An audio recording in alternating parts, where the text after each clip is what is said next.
They don't look at you and go, what's your problem? That's something you eat. They just think it means get in that position. So we assume because we say, no, that's bad, that it's negative, because that means something negative to us. But to a dog, if there hasn't been an association that a negative is negative, it's actually blah, blah, blah, blah a little louder, which translates to attention. Now, if you take humans out of the equation and you just watch dogs with dogs, it's very simple. It's correction or acceptance. A dog is either going to correct another dog for a behavior they don't want it to be doing, or they are going to accept it.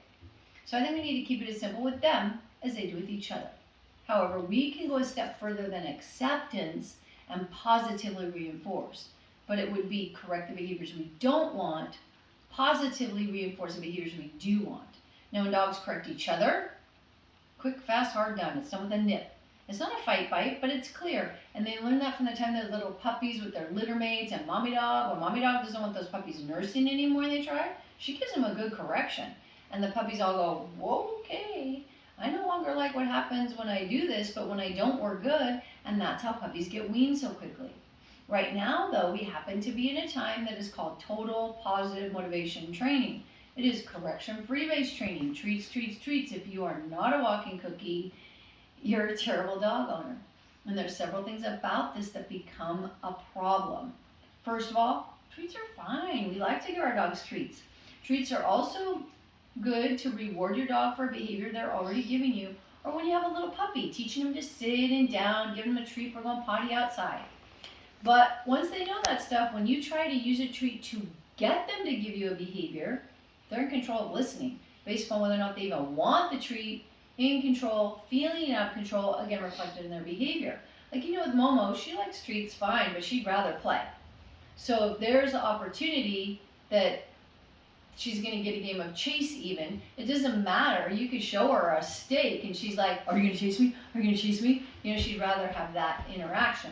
So we just, again, treats are fine. We just need to use them differently. More as a reward, less as an incentive or bribe. And I'll explain about that a little bit more in a minute.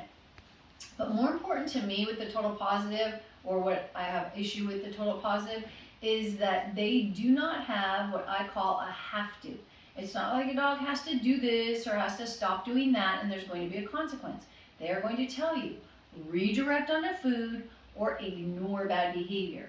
So for an example, to me, if you've heard this one, I'm sure you probably have, it's pushed by pet professionals everywhere. And they will tell you that when your dog jumps on you, you're to turn your back on them and ignore them. And when they stop jumping, you can turn around and give them attention.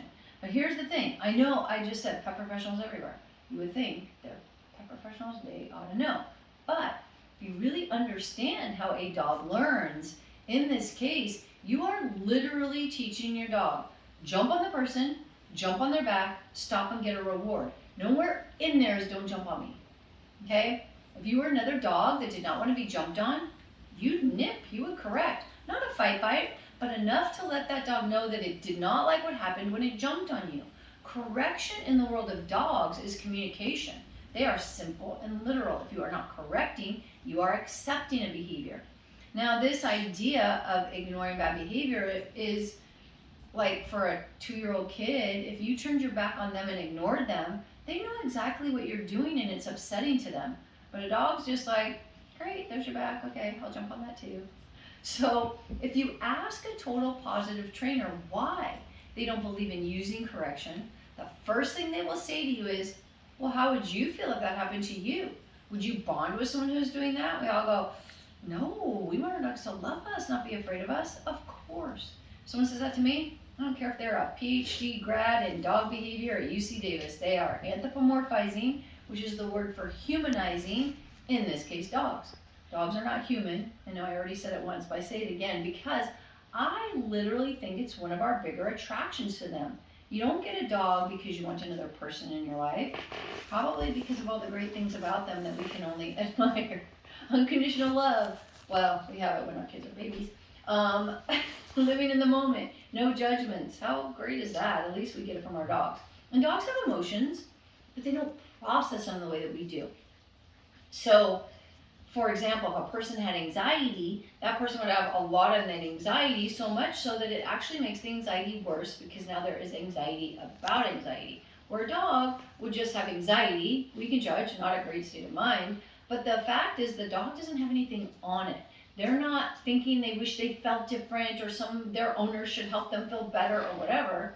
They are just able to be in the moment with what they're feeling, which I think is another attraction for we humans to dogs, because wouldn't that be great? So we need a way to correct in the moment in a way that makes a negative association without having to nip, and that's where this training collar comes in.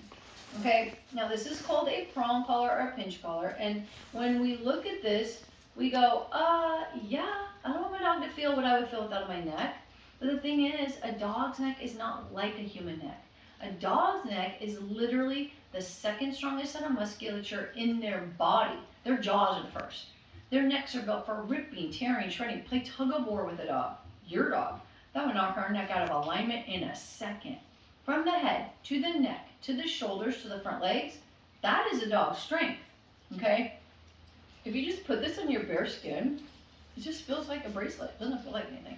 Somebody pulled on it, you go, oh, okay, felt that. You wouldn't say ow, but it would get your attention in a way that is not comfortable. That's the purpose of a correction. But if no one's pulling on it, it's not doing anything. But the most important thing to remember when we're using collars like this, it doesn't really matter what somebody tells us our dogs are feeling with these on, or what we think they're feeling with these on, because the fact is, another great thing about them, dogs cannot lie or fake about how or what they're feeling. If this collar hurt or made Momo feel bad in any way, she would act like it. Ears flat, tail tucked between her legs, trying to get away like, whoa, you are hurting me. If she's her happy, silly self, but she's listening, the collar is working. And that's what we have to remember. Not what do we think she's feeling when we're tugging that leash. What is she telling us she's feeling? Our dogs aren't going to lie to us. So we don't want to hurt her or make her feel bad, but we want her to listen and understand that she has to. So for a while, in order to correct in the moment, she needs to be wearing her training collar at all times when you're with her. It can come off overnight. It can come off during the day if she's home by herself. And it can also come off if she's wrestling with another dog, because you wouldn't want this to get caught up on another dog's collar. Okay? So do you take her to the dog park? Not yet. Okay. But we want to. You know, just I don't know if she's you ready. can when you she's ready. She's fine with other dogs. She has fun playing. But I do it with what I would do. There's a couple of things. One is I think it's great that you haven't done it yet and that you waited, because some people, they do too much dog on dog stuff with their dogs when they're puppies, and then the puppies end up like enjoying dogs more than their people. And really, it's fine for her to have fun and run and play with dogs because it's good exercise. Also, there can be negative things that happen in a group of dogs that then imprint on her for a while. So now that she's, 9 months? She's 8 months. 8 months, yeah. She's a girl. The picture you showed me, I was laughing so hard. Those ears, when she was a puppy, you knew she was going to be big, and she is growing into them. She's grown into them so much. So the thing is, when you do take her, or if you want to take her to a dog park, what I would suggest, have you ever heard of like Fort Funston? Mm-hmm. Okay. That would probably be my suggestion for the first couple places you take her where there's a lot of dogs. And when you first go there, have her on like a 15 or 20 foot leash. Mm-hmm. So she can run around, dogs can come up, they sniff each other, but then she learns to stay with you and you keep walking. Because her recall is coming along, but she's a bit of a game player. I think you guys have seen that. Like when you're like, Momo, give me that. And then she runs around and, plays that game. So and then you call her, come here. And then she's like, no, I want to play. So we're going to change those things up a little bit. But I think for now, the leash is your friend. And so for the next month or two, while you are exposing her to more situations with dogs, you do that on a long leash where she can get that exposure. But if you say, Momo, come, and she doesn't, you can make her. Okay, so she starts learning, oh, all I have, so a couple things. One is, and I'm kind of, this will be more specific later, but say you were at, an open field dog park like that. Chrissy Field also works. Pulgas Ridge South works. San Bruno Park is really big, so you can do that there too. I just wouldn't go in a small fenced-in dog park area yet. Okay, let her have some positive interactions and be like, hey, dogs are fun, but really I have to pay attention to my family. Because German Shepherds, I think she's probably going to be fine, but I don't know, she's only 8 months, so she still has very much puppy energy. But it's German Shepherds are typically a breed, and then the other little percentage of herding breed that's in her, whether it's Border Collie or Cattle Dog or Australian Shepherd, it is common for them to do what we call age out of like daycare and stuff like that. Like a lot of people will put their pups in to like a daycare. And then as the dog gets older and more mature, like sometime around 1.5 years or so, maybe closer to 2, the puppiness that makes them want to play moves up out. They mature. We call it social maturity. And then they get like picky about who they want to play with. If a dog runs up and bumps into them when they're a puppy, they go, oh, hi, you want to play? If it happens when they're adult, they go, hey, don't bump into me. It gets more like that. So in order to keep her comfortable with other dogs, we want to introduce her to those things slowly, like these bigger areas where she doesn't feel just locked in and she can't get away if there's a dog that makes her uncomfortable. And also, we slowly start watching her and how she interacts with other dogs. So like say you do ultimately go to a dog park that's more fenced in or whatever, and then you see a dog run up and you see her like get a little nervous about that dog, you go, okay, maybe this isn't the right dog for her to play with. So, you gather her up and you come back another time when there's dogs that she plays with better. Now she can handle rough play though. I mean, one of her buddies, I think I showed you the picture, was the Australian Shepherd. Yeah, she played well with him. And he's kind of a hard player, but he just liked running back and forth with her. So they just chased each other. So that was good. And then she also played her other friend, which she did correct him once or twice because he would try to hump her. He's a little golden doodle. And I'm like, ugh. His name is Bagels. And he tried a couple times and she turned around and nipped him, which is fair, right? She's telling him, hey, get off me. And he was like, oh, okay, fine. And then they played and they were fine too. But again, what we teach her is with this long leash, you call her on a regular walk like 8 or 10 times. You say, even when she's sniffing, or maybe she's even in, sniffing another dog or whatever, she's at the end of the line, you say, Momo, come. And she ignores you. Maybe she comes. But say she didn't, then you tug that leash and you say, come. And then when she comes to you, good girl. And then you tell her free. That's her release word, and I'll get more into that in a moment. And then she can go off and sniff and play again. And then you say, you wait till she's distracted. Momo, come. She comes running. Good girl. Give her a treat. So we use the treats to reward this behavior where she comes to you and you didn't have to say it twice and you didn't have to tug the leash. And then again, you say free. So what we're teaching her is you have to come. Because if you don't, I'm going to tug the leash. But when you do, most of the time, you just get to some love and sometimes a treat, and then you get to go right back to what you're doing. She starts looking at come differently. She's not, because a lot of times what we do is we take our dogs off leash somewhere, and then they're playing and they're having a good time, and then you say come, and they come, and you put the leash on and you leave. The next time you're in that situation, you say come, they're like, I don't want to leave. And then especially if she's been getting you to chase her because she steals stuff at home, because she's a smart pup and knows how to get a game going. So this is the best way to change that and to start exposing her to other dogs. Because ultimately, you want to take her to someplace like that and have her off leash, but have her come when you call her and also engage and play. So when she's not actually wrestling or playing with other dogs, like say you went to Fort Funson or someplace like that, she can still have this collar on.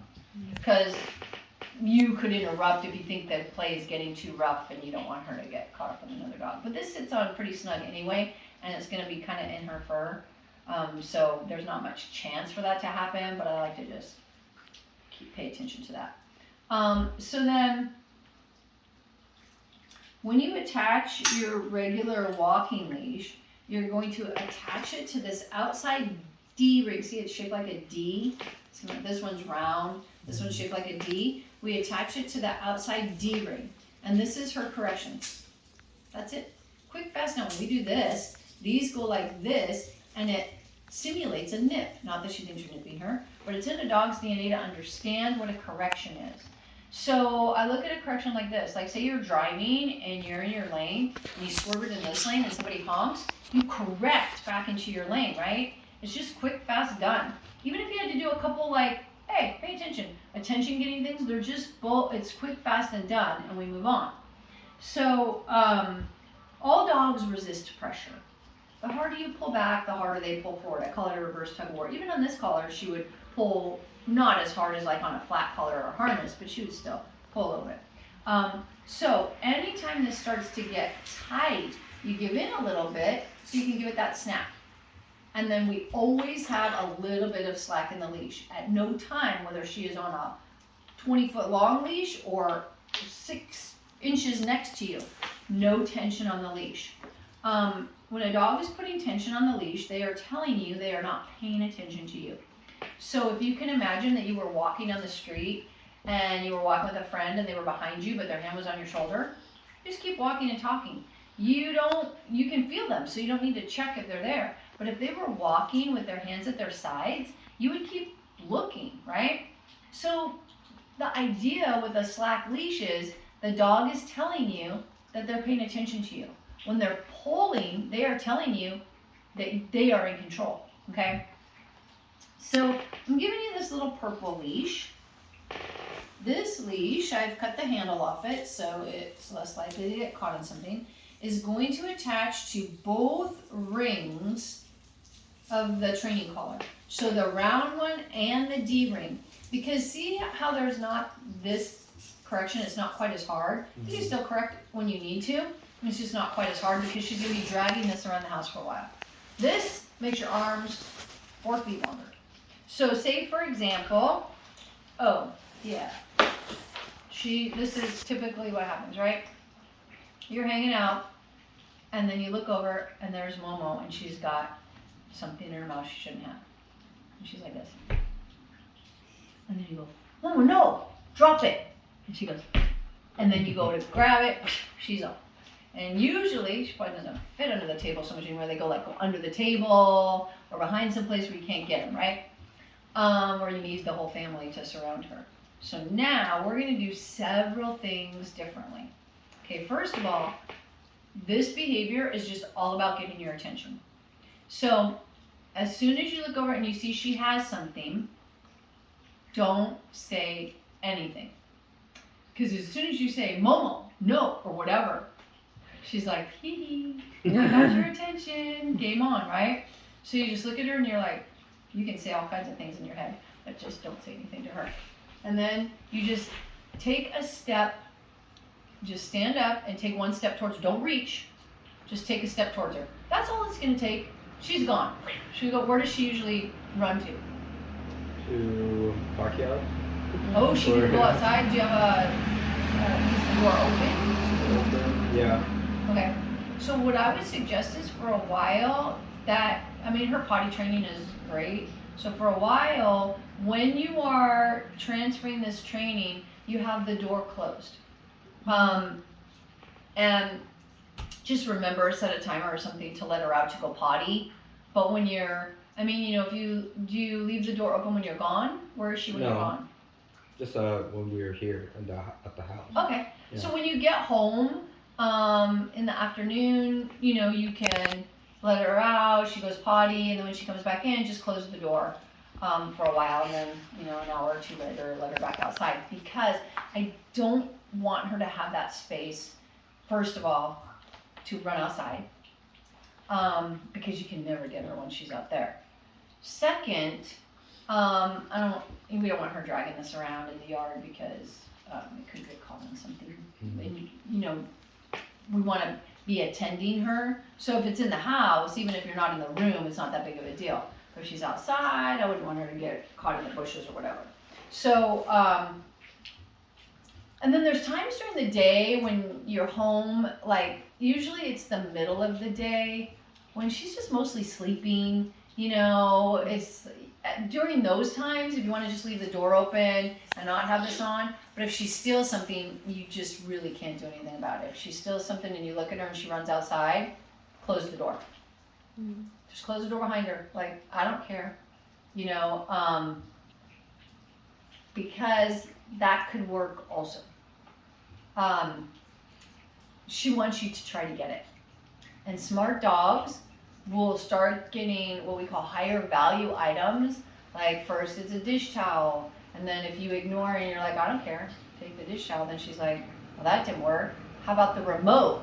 You know, and then we go, no, you can't have that. And she's like, that worked, you know. So they start going, so we don't want her to, you know, high value up. So, so say she steals something, you take that step, she's gonna try to dart out the back door, but it's closed. And then she's gonna go, oh, I don't know. And you're not gonna say anything. You just calmly walk over to wherever she is. Don't even look at her. Like if she tries to get under the table, and that's like that, say you were over here, you're just gonna calmly walk over. You're not, she's there, she's looking at you. Chase me. You're like, I don't care. You even walk sideways. So you're not walking frontal towards her. You kind of walk sideways, and you're watching to where this is, and then you put your foot on it. As soon as your foot's on it, then you can bend down and pick it up. She's going to try to take off, but she can't. So then you pull her over towards you, and she's probably just going to drop the item because she's like, okay, fine. If she doesn't, then you can just give this a tug and say, drop it. And when she spits it out, don't say good girl, don't say anything. Don't give her any attention that she might want. You just pick up the item and you put it where she can't reach it. And then you go back like nothing happened, okay? The second thing you can do is say you look at her and she takes off with the item and you turn around and run out the front door and close it. Don't say anything. Wait like 30 seconds. When you open the door, she's like, where'd you go? Because, you know, she definitely is typical shepherd. She wants to be with her people. So the fact that she's stealing things and running away, it's to get your attention. She wants your undivided attention, even if it's negative. So when we do this, we do the opposite. Like she runs over to the door, we run outside. Then when you walk in, she probably has dropped the item because she panicked because you went out without her. But if she didn't, if it's still in her mouth, or even if you walk in and she's looking at you like this, like, oh, where'd you go? You can laugh because it's pretty funny, the expression on her face, but you just walk in and step on this leash and then pick it up and then calmly walk over to wherever she had dropped the item, pick it up and put it away. Or if it's still in her mouth, you pick this up and then you drop it. And then when she spits it out, you can pick it up and put it away, okay? The other side of this is, every time she shows you she has something of her own, engage her, play with her. Say, oh, what do you got, Momo? You got your toy? So if she has a little rope toy or I'm sure she has plenty of toys. If she shows you her toy, oh, good girl, you have your toy. And she's like, oh, okay. It takes about 3 weeks of being very consistent.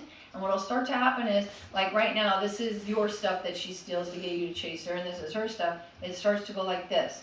Because she goes, I don't really like what happens when I grab this stuff. But when I grab this stuff, I love it. And so it will change, okay? So say someone knocks at the door.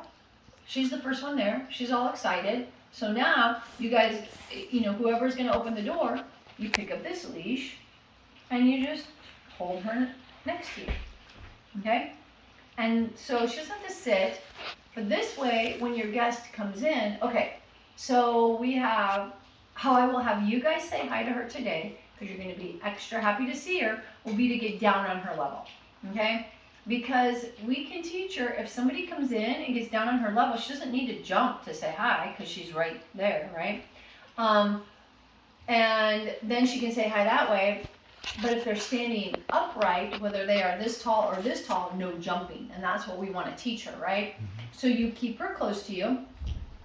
And when your friends, family come over that are like, Momo, just say, hey, calm down. Just get down on the ground with her and I'm going to let her say hi. And so they get down, you say, okay, say hi, Momo, but you still hold on to this, okay? Off is the word for jumping. Down means lie down. So if you say down for lie down and down for get down, it's confusing to her. So we're going to say off. You can say no jumping too, whatever, but just don't say down for both. And then so when off is something you can use before she's actually doing the bad behavior. So it's like, she's about to pick something up off the ground and you go, oh, Momo, leave it, before she picks it up. Off is the same. So before she jumps, you say off. And you're reminding her not to jump in the first place, which will help her learn not to much faster. So as she gets close to your friend, you're saying off, Momo, good girl, okay, say hi. They say hi, but then when they stand up, she's still excited, you're off. And then, it's only the first few minutes, and then she calms down. You hang onto this leash, and when she comes down, you can just let it go. Now there's the people that want to say hi to her, that don't want to get on the ground with her, but they still want to say hi to her. In that case, you hold her close to you, and you say, you can come say hi. And then as they get close, you say, off, Momo. And they're going to go, it's okay. Go, yeah, I know, just say hi. It's okay. And, she's a big dog. Nobody wants that big old dog climbing on them, plus she's a nail. So off. And then when they come, they'll say hi to her. And then as they step back, off, good girl. And then again, you still hold on to this until she settles. The third type of person is the person that's afraid of her.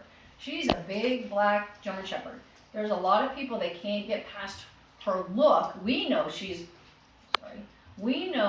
that she's friendly, but they see a big black dog. So those people, if you know they're coming over, say, okay, this is what we're going to do. Let me know when you get here, and I'm going to meet you outside. So they should stand at the end of your driveway on the sidewalk, but over to the side a little bit. And when you bring Momo out, you're going to walk her out calmly next to you, and then tell your guests, say, don't talk to her, don't hug me, but just say hi, and then you go for a little walk. And you walk 2 or 3 houses down, and then 2 or 3 houses back. And when you all come into the house together, Momo's not so excited about them. Because coming into her house, she's like, yay, somebody's here. She's excited. As she matures, it's going to be like, do I know you? Who goes there? Maybe a little barking, whatever. It's fine. But when we meet someone outside and then we go for a little walk and then we come back, she got used to the sound of their voice and their scent. So when you all come back into the house together, we eliminate that excitement of them coming into the house when she's in there. Okay? Come in together. She's like, she'll still be happy, but she won't be wild. There are a lot of other things I'm going to have you use this for. She will wear this little drag leash for about probably close to 3 months. At that point, she doesn't have to wear this around the house anymore. When you guys look at each other and go, I can't even really remember the last time I needed to grab that leash and make Momo listen, better than a couple of good days, but, and no dog is perfect. But at that point, she doesn't have to wear this collar and leash around the house. I would hang it on the front door handle. She can put it on real quickly when somebody knocks at the door, because working through that greeting behavior always takes longer than other behaviors because of how other people behave. If people would come in and just be really chill and not be excited, it would help the dogs relax about it more quickly. But I train dogs, well, and their people, but not other people. So For the foreseeable future, she will have this on walks. Okay. Um, Everything a dog does is something that they learn to do that they don't have to think about as they do it. It's called conditioned response, and we learn by that too. It's just a habit. So a good example of that for us would be if you walked in the house and it was dark and your light switch was on this side of the wall, you would just turn it on. You don't need to think about where it is or how to do it, right? Everything a dog does is like that. They learn it, they do it, there's not thought attached to it. But imagine somebody moved your light switch to the other side of the wall. You're gonna walk in and go, oh wait, it's over here. And then you're going to do this thing for a while. If it stays on this side of the wall, which is consistency, eventually that's going to be your habit. So what we're doing in essence are we're changing a few light switches. Okay? Momo's a puppy. It's a good time to train her. She doesn't have a lot of things that are solidified, but she has a habit. Say hi and jump, right? She wasn't thinking about it. It's what she did. Notice past tense, what she does. So now she's going to be like, I say hi, Joe. Oh, wait, no, I don't. And it's going to be like this for a while. The more consistent you guys are as a family, the faster she will learn the new behavior. And again, it's never going to be 100%. She's a dog, and reconditioning is not as strong as that initial habit, but it's okay. 90% are pretty good. And it just takes time and consistency. So I'm giving you tools. If you use these tools, there's no doubt in my mind that they work. If you just take her home and go back to her old ways, she goes back to her old ways. No harm, no foul. It's just what dogs do. So you have to use it, and it's on you now. But I'm here to hold your hand through the process of it integrating. You can always email me. I can answer a lot of questions by email. I also have a very large bag of tricks. So you might go, hey Lisa, we tried that, when someone's nervous about her, walking her outside, and it didn't really work, or it's not good, let it go, or whatever. And then I'm gonna go, okay, try this, or try that. Or I might read your email and suggest that we meet and do what's called a physical follow-up, so I can show you what I'm talking about. That might be easier for me than just trying to explain it. Whatever it takes for you to have success with her, and her to have success with you, I'm happy to do it. And just know this 2 weeks is a really great foundation, but it's not the end all be all. She's a puppy. We're gonna probably, maybe by the time she's closer to a year, want to do something more for more advanced stuff, like more off-leash stuff. But this is setting a good foundation. And you guys taught her to sit and down. She just didn't think she had to. Certainly not for any length of time or if she was distracted. So these are the things that we've leveled up on by having a way to let her know that she has to. So how we make this work at home, first, second, this is a lot of information. You're recording it, so good. But also, just know that when I'm done talking, you'll have your happy reunion with her, and then I'm going to show you, which I recommend you video, and then I'm going to have you do it. When you've heard it, seen it, done it, it's going to stick in your head way better than just trying to hold all this information in your head. So just know that's coming.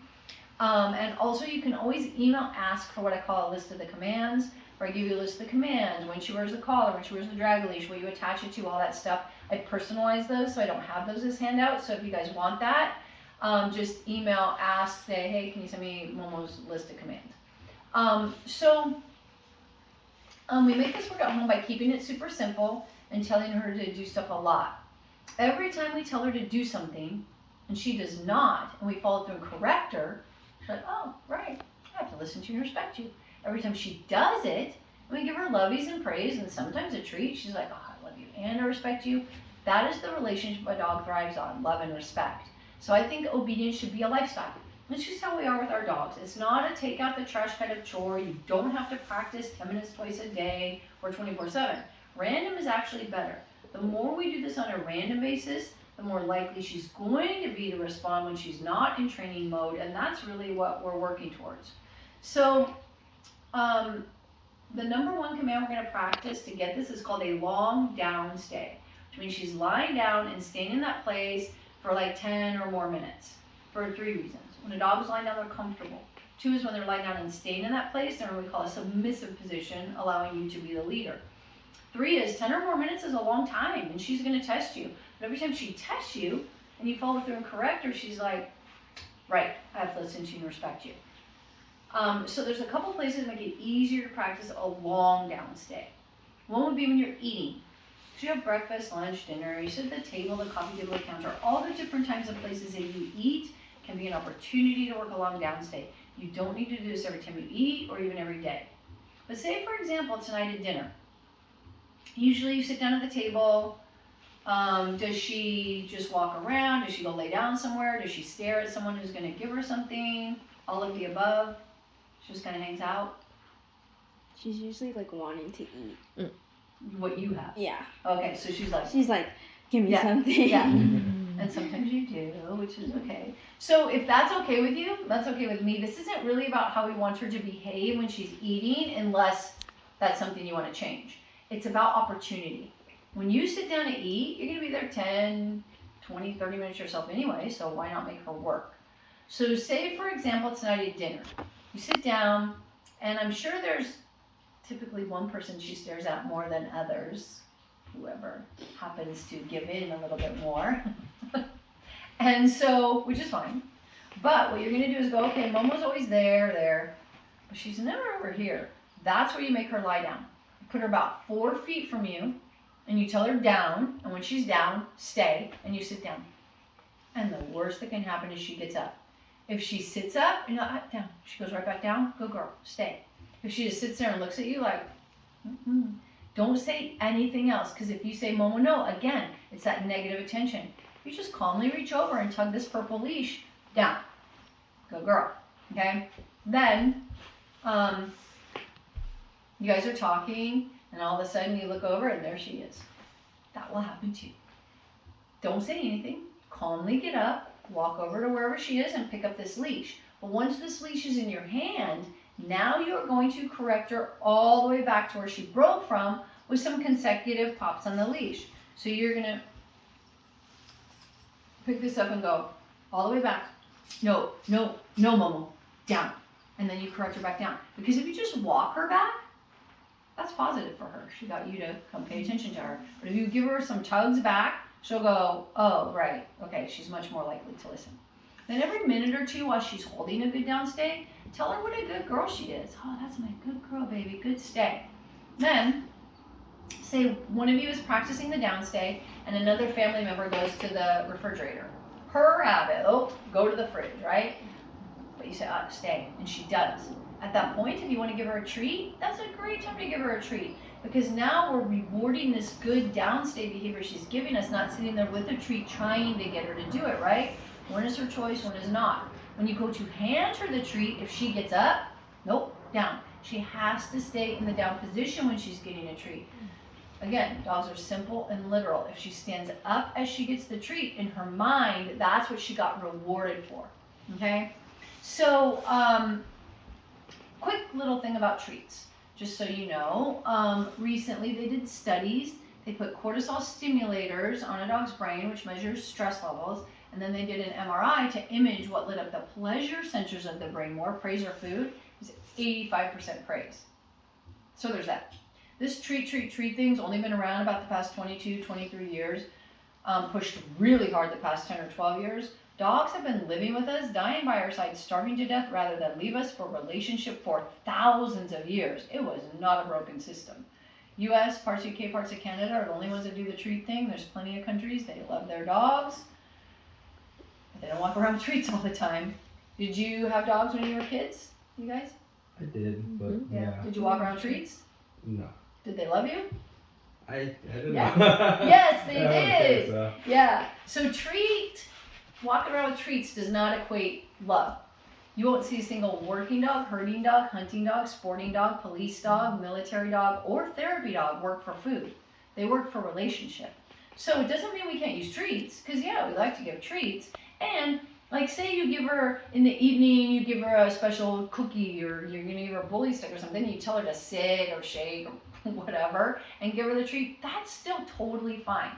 But more often now, instead of saying, here's a treat, sit, we're gonna say sit, and if she does it really fast and good and you didn't have to say it twice, then maybe, there you go, there's a treat. Or like this downstay, you know, we're rewarding the good behavior, not trying to get the good behavior. Does that make sense? Okay, when we're done doing this downstay, for as long as you feel like it, it doesn't need to be exactly 10 or 15 minutes. You don't have to start the clock over every time she tests you. You just tell her free. That's her release word. It just means be a dog, do what you want. It's probably her favorite word. Anyway, then she can get up and go sit where she's more comfortable and stare at her person again. Feed me. And then the second place to practice a long down stay is in the evening when you're just hanging out, watching TV, whatever. Where is Momo? Is she on the couch with you? Is she on the floor at your feet? Is she on her bed? The floor. Okay, so she's close. Yeah, she likes to be close with her family, which is great. So you're going to put her in the middle of the room where she would never go to sleep by herself. She wants to sleep with like her back against the couch or chair where you're close by, right? Or in her bed, whatever. So you put her in the middle of the room and make her stay 5-10 minutes, take turns, whatever. She holds a good stay. Free Momo, she can come snuggle at your feet again. The last part of this is to tell her to do stuff as much as you can think about it. You know, shepherds follow you everywhere. If you're walking down the hallway and she's following you, pick up the leash and have her heel, which I'm going to talk about. It's her head next to your leg. Heel her into the bedroom. Make her lie down and stay in the middle of the room while you make the bed. Change your shirt, whatever. The first few times you do this, close the bedroom door so she has less room to test you. Okay? And then she holds a good stay. Good girl. Free. In the morning, before you let her outside to go potty, have her sit, stay, and open the door. She goes to run out. No, sit, stay. She holds a good sit, stay. Take the leash off. Free. She can go outside and do her business. When she comes back in, leash back on, and then we close the door again. Say you're just sitting at the table and you're on the laptop and she comes over for some lovies. Hi, baby. Sit down. Good girl. Free. If she brings you her toy, she likes tug. Play tug with her. Take her toy. Make her sit or lie down and stay. You can do this inside or outside or whatever. And then tease her with her toy. No, stay, Momo. She starts to get up. Stay. She holds a stay. Good girl. Stay. Free. Get your toy. The other thing you can do is put your foot on the leash like this. So if she does get up, she corrects herself. And you can just say, nope. Down, stay. Good girl. You can also use this. Like say you take her to an outdoor cafe or coffee shop or something. And you would have her lie down and stay next to you. You put your foot on the leash like this, so if she gets up, she corrects herself. But you have Momo and yourself, and then the sidewalk or traffic or whatever. So you use yourself as kind of like a buffer, or put her under the table so she gets used to, it doesn't matter what's walking by. I said you stay there, okay? Then, say you're cleaning out the dishwasher. Put her on a downstay in the middle of the kitchen. Maybe just the bottom right, because that's a lot. And then free. Just get creative with it. If you're there and she's there, tell her to do something. On walks, so you're going to take her for a walk. You have her sit and stay at the door. Of course, you'll be using your pink leash. And then open the door. She goes, yay, we're going for a walk. Because shepherds are impulsive. She's always like, okay, I'm going outside. Okay, I'm coming here. Oh, I'm going to chase the bird or squirrel or whatever. So now we make her sit, stay, heel through the door, sit, stay. You turn around, close the door, lock it up, heel out to the front of your house, and then you can tell her free so she can have some leash to sniff. Dogs, a lot of times they like to go to the bathroom right in front of their house because they like to leave their scent, whatever. And then when you do go for your walk, you're going to mix up heel where her head or neck is next to your leg, and free where she can just have the leash and walk. When you see somebody coming, you call her back to heel. She doesn't need to say hi to everybody. You guys did a good job. She's well socialized. And then, if you see someone with a crazy dog coming and you want to cross the street, that's fine. Or you can step into somebody's driveway and just have her sit and stay next to you. Leave it, sit, stay, so she can watch that dog go by. And mix up your walks with the heel and free, probably more free than heel, but also, as you're coming to the end of the block and you tell her heel, so she walks nice at your side, you get to the corner, she sits, heel across the street, so she's not pulling you across the street, no, walk nicely across the street, get to the other side, and then you can tell her free if you want or whatever. So, do you guys have questions? About the barking, she barks when the Amazon delivery or, my bell has a motion sensor that goes on this. So it kind of rings off. And then she just runs to stop barking. And I don't know, is it better kind of say no? Momo. Here's the thing. You have a German Shepherd. She's 95% German Shepherd. So, or what do they say, 90%? Whatever. Right. So you can assume she's a German Shepherd. The other breeds that are in her also are protective. So what she's doing is there's a stranger coming to her house. She's letting you know. That is her instinct. We can't teach her not to do that. If you want that, you get a golden retriever. And then they're like, hi, Amazon, come pet me, rub my belly. She's like, hey, who goes there? Right? Which is not, it's a good thing, actually, you know, when people know that you have a dog who will bark. Also, she's not edgy, so she's not going to take it the next step further. My Shepherd's very protective, and if someone came in, yeah, he would do something about it. But what you teach her is, okay, she barks, that's normal. She hears the bell. Someone goes there. Say, good girl, Momo, thank you. And then you say, okay, that's enough. Quiet. And then if she doesn't stop, you tell her to say, no, quiet, that's enough. Or you can also, close by the door, or does she usually run to the door and bark, or a window, or where does she go? Yeah, run to the door. And then there's a window right next to it. Oh, there is? Yeah. Okay, that's hard, because she sees them, and she's like, and here's another thing, this is very common, why a lot of dogs bark at mail carriers or delivery people, is because the person comes up, and the dog's like, oh, stranger, roar, roar, and then they make all this noise, and then they go away, and the dog thinks that they are leaving because they were protecting. So that just builds every time. So there's a couple things you could do. Do you like that you get light through that window that she can see through? Because I mean, you can just shut down the curtain or something. Yeah. Sometimes what you can do is they have, you probably have to order it for the right size, but they have blinds or shades that come up from the bottom. So you can, so like, is your window down to the ground? No. About here, yeah. So like here, and then, but she's tall, so she can see right here. So if you had one that came up like this high, it blocks her from seeing them, but then you can still get the light above it. You know, and then you can, at night if you want, you can pull it all the way up, you know, so nobody sees in or whatever. It's just something to think about. It's very hard when I mean, hearing them is enough, but seeing them, she's like, hey, get out of here. But when you're not home, she's barking, and that's kind of good. She's scaring them away. But when you are home, if at least you can say, that's enough, and make her stop, that's what we want to work on. So what I would suggest you do is get a couple of spray bottles. And the one correction or the water? Water with you have that? Yeah, we bought the. No, we have the pet correction. That's kind of. Oh, the pet corrector. It's that's a sound. That's a compressed sound. Air. Right. It goes poof. Yeah.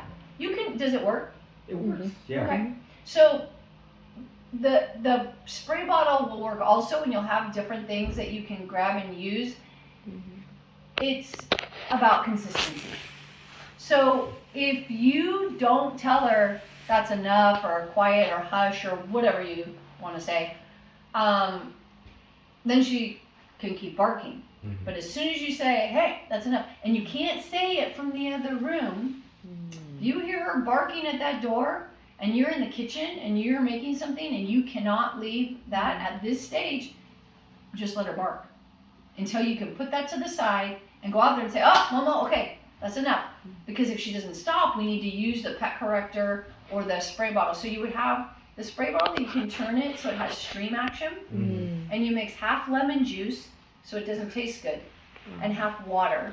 So if it got in her eyes, it's not going to bother her, but it doesn't taste good. And you go, quiet, or you use the pet corrector. The spray bottle, if it works, is less expensive, because once that compressed air runs out, you got to get another one. But still, you'll have things you can switch off with. And you know, and you just do it when you just like, and don't threaten, you know, you just say, Momo. So let's say we say, that's enough, that's enough. And if she doesn't stop, you say, that's enough at the same time, immediately. The second time you say it, you're spraying or hitting the pet corrector, okay? And when she goes, oh, stop. That's good girl, thank you. Good girl for telling us, and good girl for stopping when I tell you. So does that make sense? Like if you can't get to correct her. But should we show our emotion? We don't like that, action that she does. That kind of angry emotion would just be quiet, just say no. Yeah, it doesn't, because it doesn't, has it stopped her yet? You've been doing that, right? No, I mean she stops after she hear the spray sound. Yeah, the spray. Yeah. But it's more about we're not angry. Mm-hmm. We're just being clear. So, well, I know you don't want her to do it, but she's gonna do it. So this is, she can bark. It doesn't matter how, unless you put a bark collar on her that corrects her when she barks, she is not ever, in fact, she's gonna get more protective as she gets older. She's a German Shepherd. You can't teach her not to want to let somebody know that they're on her property. It is a protective instinct in her. It's part of her DNA. So it doesn't do any good to get mad at her, and we have to think in terms of, we can't take that out of her, right? What we can do is control it, okay? So that's why I'm saying barking, if you can come to terms with it, is okay. Because she's letting you know someone's there. She's letting them know she's there. Stopping when you tell her to, that's the most important part, okay? So if you're able to say, Momo, quiet, and she stops right away, those we want to have the backup of the can or the spray bottle or whatever. So if she doesn't listen, we're right there to do it. It's when you're inconsistent. It's when sometimes you're like, Momo, no, quiet, and you didn't have that can. That's when she goes, you're not serious. That's why you have to, this is part of picking your battles. If you cannot, if in that moment, follow through and make her stop when you tell her to, don't tell her to stop. Does that make sense? So you might, I don't know if you want to get a bark collar. A bark collar is a collar that she wears. It picks up the sound and vibration of her vocal cords barking, and then it gives her a beep sound and then a vibration, like when your phone is on silent, but much stronger, and it makes her go quiet. So some dogs need it to go to the zap, but I don't think the vibration would make her stop. But my dog is very protective, and I like it, but sometimes he's not a fan of my next door neighbor. And he will charge and bark at that fence when he's back there, which I think is not always fair. I'm not very kind of thing to Momo too. There's one dog behind our house. Yeah, that she'll and charge. They cannot see each other, but once she knows. Then they're like, dog is there. Yeah. Yeah. So I don't. If I'm okay, so my dog's trained. Momo's getting trained, right? If I'm there, I can even say through the door, Asia, he'll be quiet. But sometimes I want him to be outside because I'm doing stuff in the house or whatever, and but I don't want him barking. I put the bark collar on, and he just lays on the porch. He's like, whatever. When I take the bark collar off, he'll bark again. Well, sometimes I see Momo going out and kind of calling the other dog. Yeah, hey, are you there? Yeah, because they're having fun running on that fence. Probably. So if it's a problem for you, then you need to correct her for that. But if you don't care, she's just having fun running and barking. But yeah, this is more about teaching her to stop when you tell her to. And if there's times during the day when you're like, I don't want her barking, but I don't want her outside, but then you might want to get a bark collar, because then you don't have to do anything. The bark collar works without you doing anything. The bark collar works on the bark, and that would actually stop her. If Amazon came, and she barked, it would correct her. And she just would back up and go, I can't bark. Or she barks when she wants attention. Like when my wife is cooking, she no, and then just, you have that pet corrector right next to you on the counter or the spray bottle. As soon as she starts barking at you, turn it, no, quiet, just spray her. Hey, where's my food? Where's my food? Because when she was a puppy, she's still a puppy, when she was younger, you have this puppy, it's cute.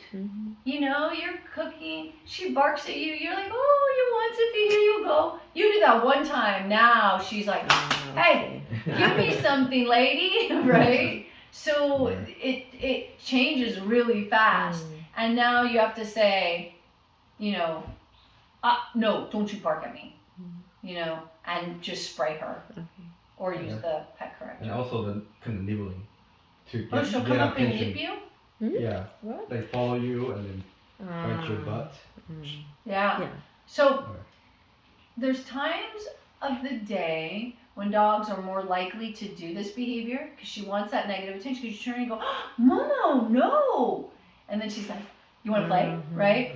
So, and then sometimes you're recommended, like if you look on YouTube or whatever, they'll tell you when your dog does that, give them a toy. You just taught your dog, bite me, and you get a toy or something to chew on.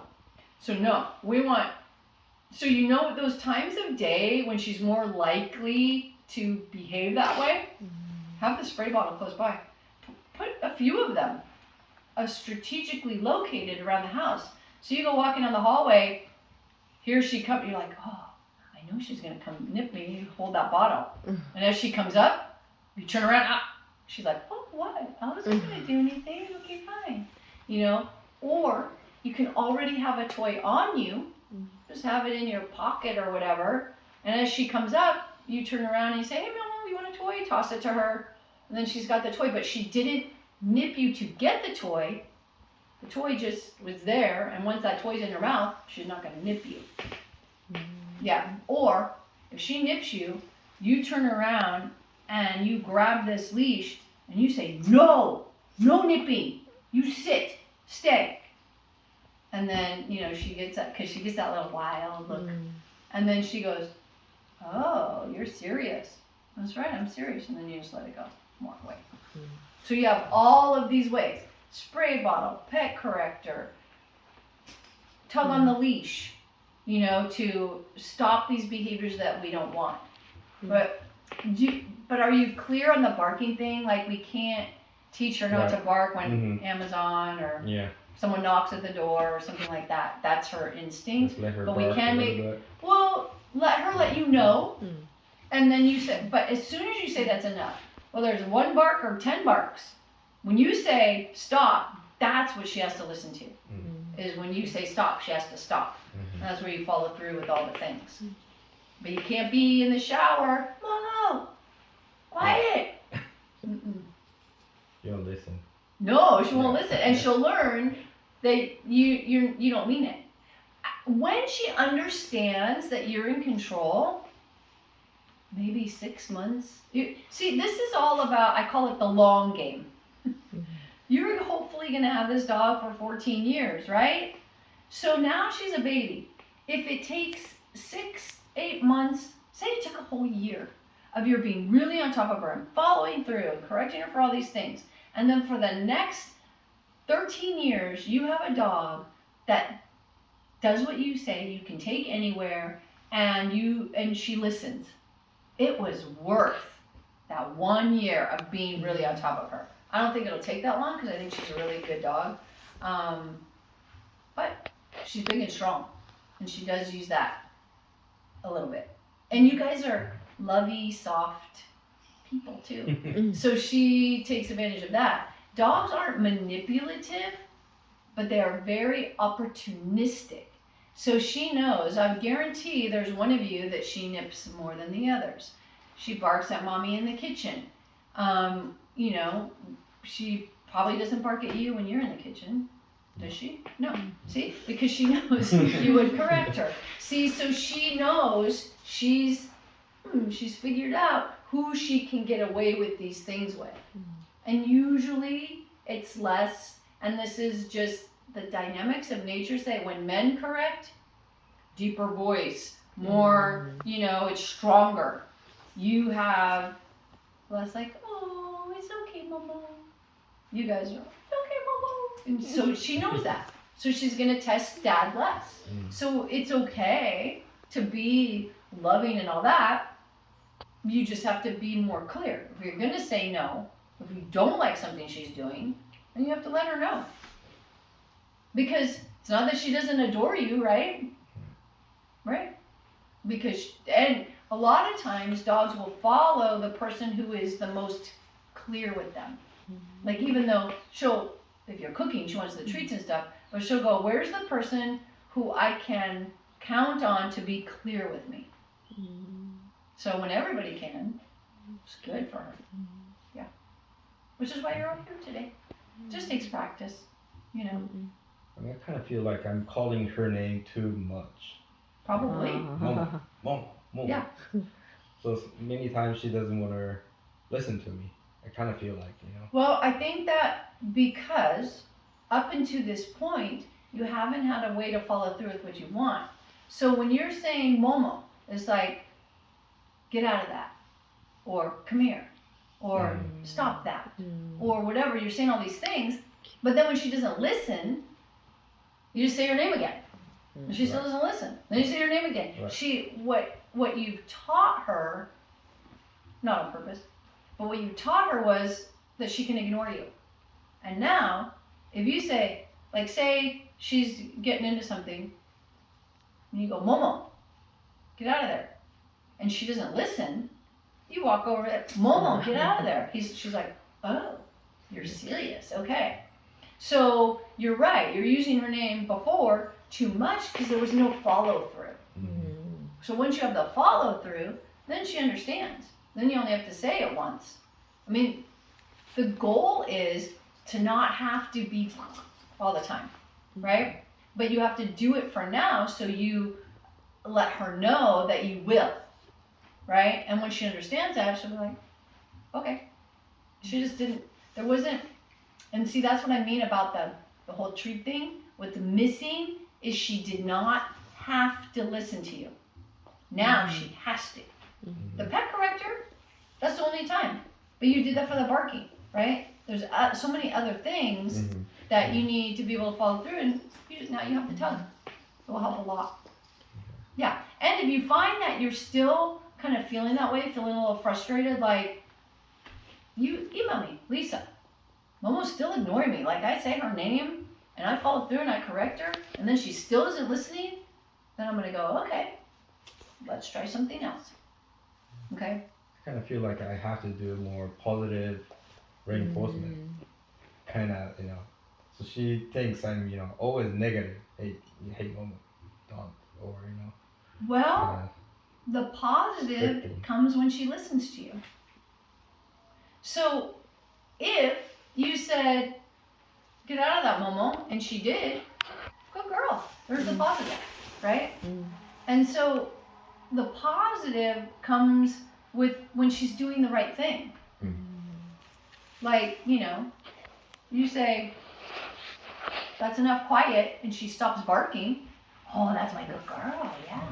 See, the goal is, that's what I'm saying, is that the goal is to not, I mean, right now, you're telling her no all the time because it doesn't really work, right?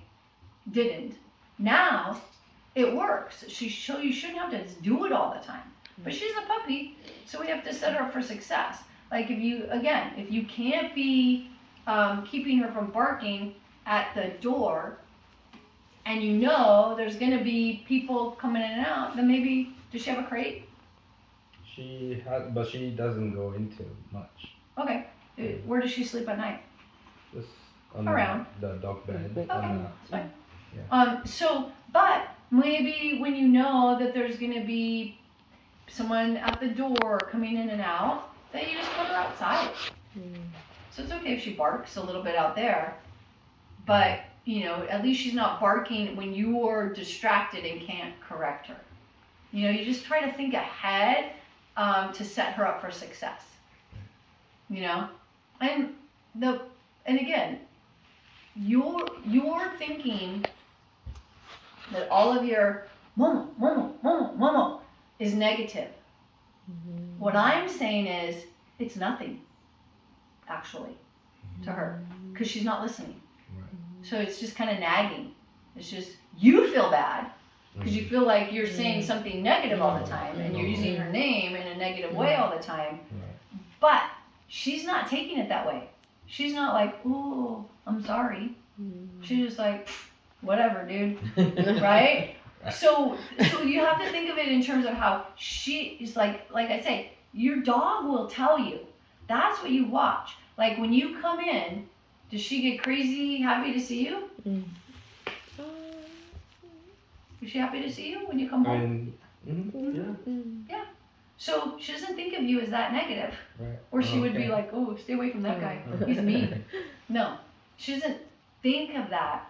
And when you associate that, no, get out of that, Momo gets this, then you only have to say it one time. Mm-hmm. And then when you say, "Hey, Momo, get out of that," and she does, go girl. Then comes the positive. Mm-hmm. Or if she doesn't do it altogether, like say she walks by something that she would normally pick up that's not hers, and she looks at it, and she goes, and she walks over and grabs her own thing. "Mama, that's my girl, you're such a good girl, yay." And then we are being positive for the positive things, right? And just being more clear and fast on correcting the negative things. Does that make sense? Yeah. Cool. And then again, I'm here for you. So if you're like, "Lisa, I'm confused, I'm not feeling it," let me know, and I'll help you. Okay? So you guys are going to go back down to the front office. Okay. I'm going to go through the bathing area and get her. Mm-hmm. They might be out of there by now. Mm-hmm. So I'm just going to put this on here for a minute so it doesn't slide down. So just wait by the front door and I'll let you in. I think we're still a bit wet outside. So we'll